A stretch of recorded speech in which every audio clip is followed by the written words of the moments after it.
तो बच्चों, तो कैसे आप सभी लोग। मेरा नाम विकी प्रसाद और हमारे इस प्यारे चैनल में आप सभी लोगों का बहुत बहुत स्वागत है। तो गैस करिए, आज हम लोग कौन सा चैप्टर पढ़ने वाले हैं। आज हम लोग पढ़ने वाले हैं 10th क्लास के फिजिकल साइंस का बहुत ही इंटरेस्टिंग चैप्टर, जो कि है प्रकाश। इस चैप्टर को हम लोगों को इस हिसाब से पढ़ना है, वो भोजपुरी में बोले तो इस चैप्टर को पूरा घोल कर पी जाना है, ठीक है। तो घोल के पीने का मतलब ये नहीं ना समझ रहे हो कि बुक्स के पेजेस को पानी में डुबा कर पीना। गधे लोग, घोल कर पीने का मतलब ये है कि इस चैप्टर के सारे कंसेप्ट, सारे डाउट वगैरह को क्लियर कर लेना है, ठीक। तो चलिए स्टार्ट करते हैं हम लोगों का आज का टॉपिक प्रकाश। तो ये प्रकाश क्या है? तो प्रकाश का मेनली यूज हमारे जीवन में क्या है?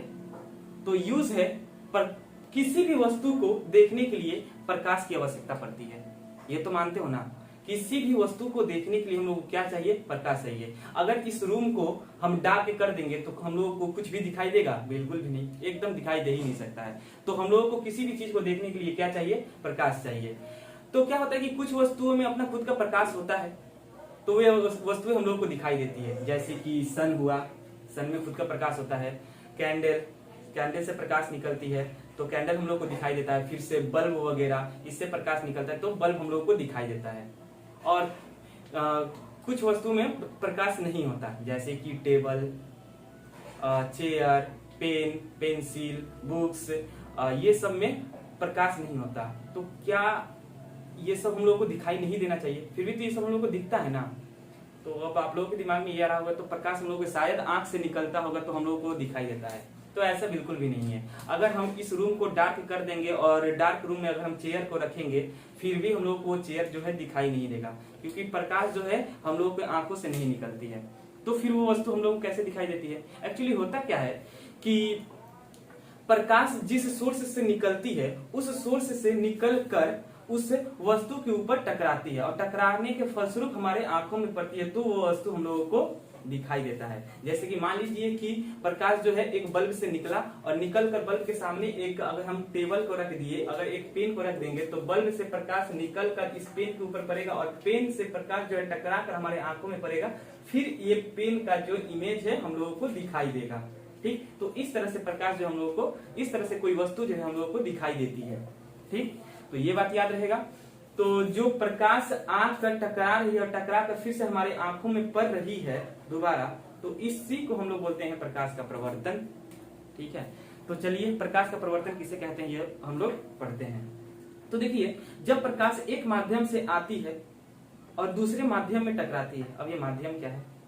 जैसे कि मान लीजिए प्रकाश पहले आई और प्रकाश एक सोर्स से निकली और सोर्स से निकलकर हवा से आ रही है और हवा से आकर एक दूसरा माध्यम, मान लीजिए कि एक मिरर के ऊपर पड़ रही है। तो हवा एक माध्यम हो गया और मिरर के ऊपर अगर प्रकाश टकराए तो मिरर हो गया एक अन्य माध्यम।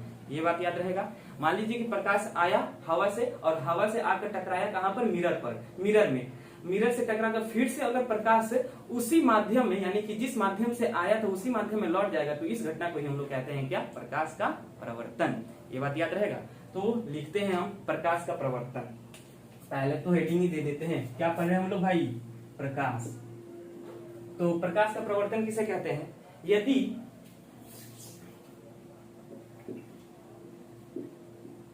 प्रकाश एक माध्यम से चलकर किसी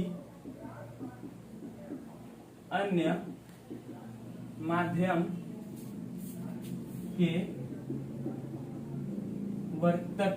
परावर्तक तल पर टकरा कर पुनः पहले माध्यम में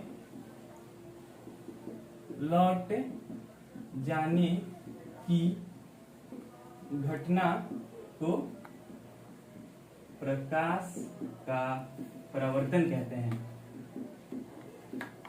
प्रवर्तन कहते हैं। तो प्रकाश का प्रवर्तन, प्रकाश का एक माध्यम से चलकर किसी अन्य माध्यम प्रकाश का एक माध्यम से चलकर किसी अन्य माध्यम के परावर्तक तल पर टकराकर पुनः पहले माध्यम में लौट जाने की घटना को प्रकाश का परावर्तन कहते हैं। याद रहेगा, प्रकाश एक माध्यम से आएगा और दूसरे माध्यम के परावर्तक तल पर टकराकर फिर से उसी माध्यम में लौट जाएगा, तो इस घटना को हम लोग क्या कहते हैं? प्रकाश का परावर्तन कहते हैं। जैसे कि मान लीजिए कि ये एक हम लोगों का कोई परावर्तक तल है और यहाँ पर एयर एक अन्य माध्यम हो गया और जो परावर्तक तल है वो मान लीजिए कि दर्पण है। ठीक, एयर दर्पण, वायु और दर्पण है। तो प्रकाश क्या हुआ? सबसे पहले इस माध्यम से आया और आकर इस परावर्तक तल पर टकराकर फिर से अगर उसी माध्यम में लौट जाएगा, तो इस घटना को ही हम लोग कहते हैं क्या? प्रकाश का परावर्तन। प्रकाश का एक माध्यम से आकर परावर्तक तल पर टकराकर पुनः उसी माध्यम में लौट जाने की घटना को क्या कहते हैं? प्रकाश का परावर्तन कहते हैं। तो अब प्रकाश के जो परावर्तन के लिए जो परावर्तक तल होता है वो अलग अलग परावर्तक तल होते हैं। जैसे कि मिरर एक परावर्तक तल है, फिर से अगर किसी धातु को पॉलिश कर देंगे तो वो भी एक परावर्तक तल हो जाएगा। चांदी एक परावर्तक तल है। तो अलग अलग तरह के माध्यम होते हैं जो परावर्तक तल होते हैं, जिससे प्रकाश का परावर्तन जो है बहुत अच्छे से होता है। तो जिनसे प्रकाश का परावर्तन बहुत अच्छे से होता है वे उत्तम परावर्तक तल कहलाते हैं। जैसे कि उत्तम परावर्तक तल दर्पण हो सकता है, पॉलिश किया हुआ कोई धातु हो सकता है। तो ये सब हुआ प्रकाश का परावर्तक तल। तो ये हुआ प्रकाश का परावर्तन। अब देखिए, तो जो किरणें एक माध्यम से आ रही है तो उस किरण को हम लोग बोलते हैं आपतित किरण। जो किरण एक माध्यम से आ रही है उस किरण को हम लोग बोलते हैं आपतित किरण। और जो किरण तल से टकराकर पुनः पहले माध्यम में लौट जा रही है, उस किरण को हम लोग बोलते हैं परावर्तित किरण। परावर्तित किरण, ठीक है। जो किरण आई उसको आपतित किरण, और टकरा कर जो किरण फिर से निकल गई उसी माध्यम में लौट आई, उस किरण को हम लोग कौन सा बोलते हैं? परावर्तित किरण। और आपतित किरण और परावर्तित किरण जिस बिंदु पर मिलते हैं, आपतित किरण और परावर्तित किरण जिस बिंदु पर मिलते हैं उस बिंदु को हम लोग बोलते हैं आपतन बिंदु। उस बिंदु को क्या बोलते हैं? आपतन बिंदु। आपतन बिंदु, ये बात याद रहेगा। अब हम क्या कर रहे हैं कि परावर्तक तल से एक परपेंडिकुलर ड्रॉ कर रहे हैं। परावर्तक तल से क्या कर रहे हैं? एक परपेंडिकुलर ड्रॉ कर रहे हैं। परपेंडिकुलर, ज्ञान सब वसीपुर वाला परपेंडिकुलर नहीं, परपेंडिकुलर मतलब परपेंडिकुलर मतलब लंब, जो इस तल के साथ 90 डिग्री का एंगल बनाएगा उसको हम लोग परपेंडिकुलर बोल रहे हैं। ठीक है, थोड़ा सा ध्यान इसमें। तो ये हुआ परपेंडिकुलर। तो ये क्या है? ये है अभिलंब, जिसको एन से नॉर्मल भी बोलते हैं, एन से डिनोट करते हैं, और ये इसको अभिलंब हिंदी में बोलते हैं। तो ये हुआ हम लोगों का परपेंडिकुलर। अब है आपतित किरण, और ये हुआ परावर्तित किरण। आपतित किरण और परावर्तित किरण जिस बिंदु पर मिलते हैं उस बिंदु को आपतन बिंदु, और आपतन बिंदु से एक परावर्तक तल पर सीधा लाइन को हम लोग क्या बोलते हैं? अभिलंब बोलते हैं। अब आपतित किरण और अभिलंब के बीच में एक एंगल बन रहा है, दिख रहा है? आपतित किरण और अभिलंब के बीच में एक एंगल बन रहा है, उस एंगल को हम लोग बोलते हैं आपतन कोण। आपतन कोण, उस एंगल को हम लोग क्या बोलते हैं? आपतन कोण। और इस आपतन कोण को हम लोग डिनोट करते हैं आई से। ठीक है। अब परावर्तित किरण और अभिलंब के बीच में भी एक एंगल बन रहा है, दिखाई दे रहा? परावर्तित किरण और अभिलंब के बीच में भी एक एंगल बन रहा है। इस एंगल को हम लोग बोलते हैं परावर्तन कोण। परावर्तन कोण। और इस परावर्तन कोण को हम लोग डिनोट करते हैं आर से। इस परावर्तन कोण को हम लोग किससे डिनोट करते हैं? आर से। तो आपतन कोण आई और परावर्तन कोण आर, ये बात याद रहेगा। तो ये हुआ हम लोगों का प्रकाश का परावर्तन। अब इस प्रकाश के परावर्तन का कुछ नियम भी है, तो वो नियम क्या क्या है? तो बहुत ही आसान नियम है। तो प्रकाश के परावर्तन का 2 नियम, वो नियम क्या है? तो पहला नियम है आपतित किरण, परावर्तित किरण और आपतन बिंदु से खींचा गया अभिलंब तीनों एक ही रेखा में होंगे। तीनों एक ही तल पे होंगे। याद रहेगा ये बात। आपतित किरण, परावर्तित किरण तथा आपतन बिंदु से खींचा गया अभिलंब तीनों एक ही तल में होंगे। कहने का मतलब क्या है, मान लीजिए कि ये हम लोगों का आपतित किरण और ये हम लोगों का परावर्तित किरण, और ये आपतित किरण परावर्तित किरण के बीच में आपतन बिंदु से खींचा गया ये एक अभिलंब है। तो ये तीनों जो होगा वो किस में होगा, तीनों एक ही तल में होगा। मतलब तीनों जो होगा इसी तल पर होगा। तीनों जो होगा किस पर होगा, इसी तल पर होगा। तो ये होगा आपतित किरण, ये परावर्तित किरण और आपतन बिंदु से जो लंब खींच रहे हैं तीनों एक ही तल। तो इसको लिख रहे हैं प्रकाश के प्रवर्तन का नियम। प्रकाश के परावर्तन का नियम। तो नियम क्या है प्रकाश के प्रवर्तन का? पहला नियम है आपतित किरण परावर्तित किरण तथा आपतन बिंदु से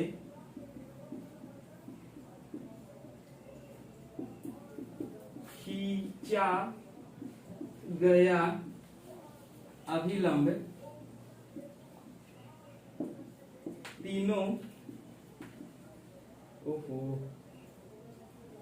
तीनों एक ही तल पर होंगे। ये हुआ हम लोगों का प्रकाश के प्रवर्तन का पहला नियम। आपतित किरण, परावर्तित किरण तथा आपतन बिंदु से खींचा गया अभिलंब तीनों एक ही तल में होंगे। अब है हम लोगों का दूसरा नियम। तो दूसरा नियम क्या है? आपतन कोण और परावर्तन कोण हमेशा एक दूसरे के क्या होगा, बराबर होगा। आपतन कोण और परावर्तन कोण हमेशा एक दूसरे का क्या होगा, बराबर होगा। दूसरा नियम है आपतन कोण तथा परावर्तन कोण दोनों एक दूसरे के बराबर होंगे। ठीक है, ये हम लोग का दूसरा नियम है। यानी कि हम लोग लिख सकते हैं यहाँ पर angle I equal to angle R। आपतन कोण और परावर्तन कोण दोनों एक दूसरे के क्या होंगे, बराबर होंगे। तो ये हुआ हम लोगों का प्रकाश के परावर्तन। अब ये प्रकाश का जो परावर्तन होता है ये दो प्रकार का होता है। एक होता है नियमित परावर्तन और एक होता है अनियमित परावर्तन। तो नियमित परावर्तन किसे कहते हैं? तो इसको हम मिटा रहे हैं, जिसको नोट करना है नोट कर लो। हम बोले थे क्या कि प्रकाश के परिवर्तन के दो नियम होते हैं, मतलब दो तरह के परिवर्तन होता है। क्या क्या? एक होता है नियमित परिवर्तन और एक होता है अनियमित परिवर्तन। तो नियमित परिवर्तन किसे कहते हैं?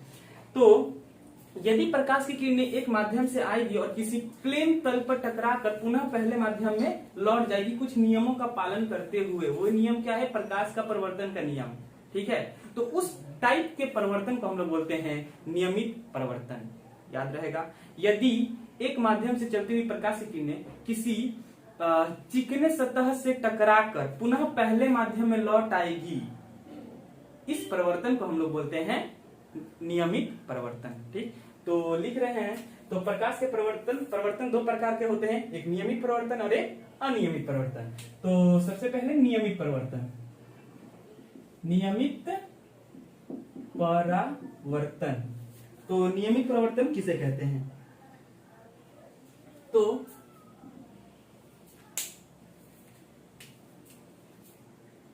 यदि एक माध्यम से चलती हुई प्रकाश की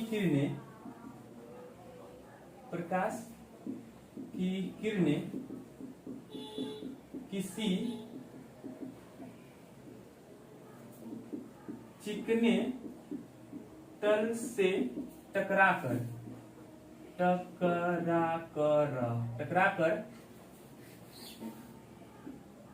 कुछ नियमों को पालन करती हुई पुनः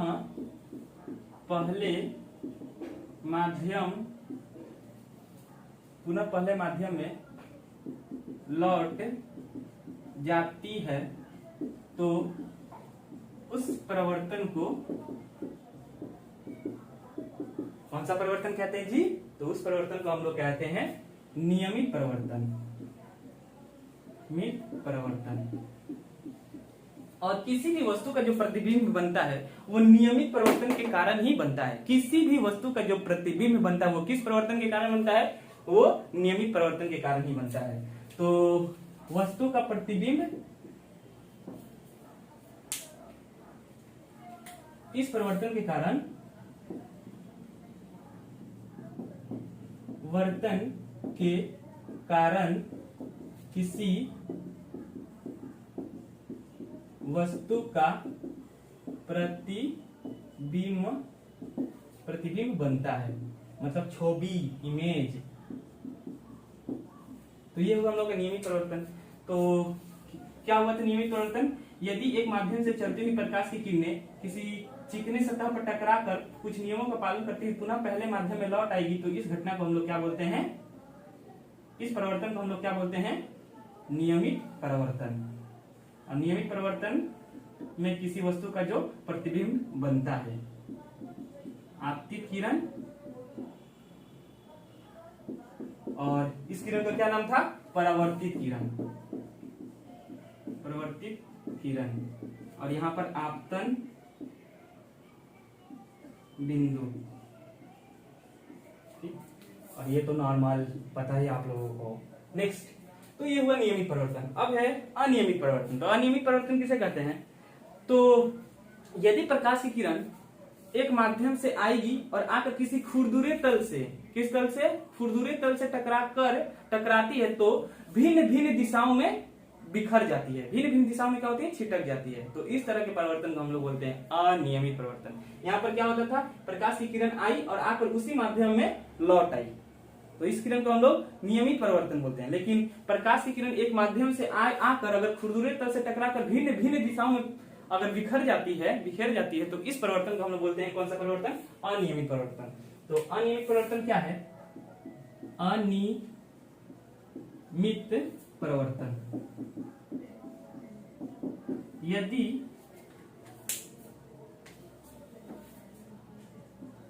यदि प्रकाश की किरण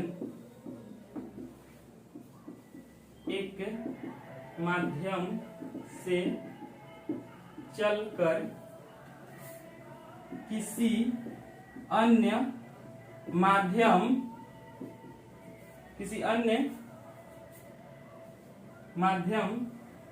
के खुरदुरे तल पर टकराती है तो भिन्न भिन्न दिशाओं में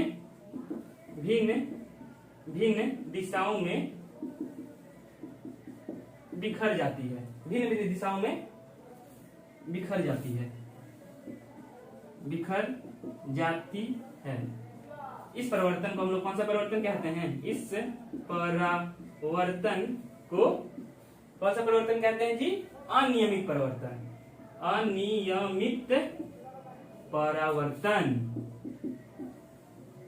तो ये हुआ हम लोगों का अनियमित परिवर्तन। तो जिस तरह से नियमित परिवर्तन के कारण किसी वस्तु का प्रतिबिंब बनता था, अनियमित परिवर्तन के कारण वस्तु का प्रतिबिंब नहीं बनता है। ठीक, ये जब हम लोग दर्पण पढ़ेंगे तो उसमें पता चल जाएगा कि कैसे किसी मतलब इमेज फॉर्मेशन जो है हम लोग दर्पण में पढ़ेंगे। तो अनियमित परिवर्तन के कारण वस्तु का प्रतिबिंब जो है वो नहीं बनता है। इस परावर्तन के कारण वस्तु का प्रतिबिंब नहीं बनता। ठीक है, अनियमित परिवर्तन क्या है? अनियमित परिवर्तन क्या है? प्रकाश की किरण आई और किसी खुरदुरे किस तल पर टकरा रही है? किसी खुरदुरे तल पर टकराकर भिन्न दिशाओं में बिखर जाती है या फिर परिवर्तित हो जाती है। उस किरण को हम लोग बोलते हैं, उस परिवर्तन को हम लोग बोलते हैं अनियमित परिवर्तन। तो ये था हम लोगों का प्रकाश के परिवर्तन के बारे में। अब इसके बाद वाले टॉपिक में हम लोग प्रकाश का अपवर्तन पढ़ेंगे, उसके बाद इमेज फॉर्मेशन किसी दर्पण के द्वारा कैसे होता है। तो अभी के लिए फिलहाल बाय। इसको जल्दी से आप लोग नोट कर लीजिए। 1 2 3 4 5 6 7 8 9 10। बस बस बस पोस्ट कर भाई नोट करिए। बाय।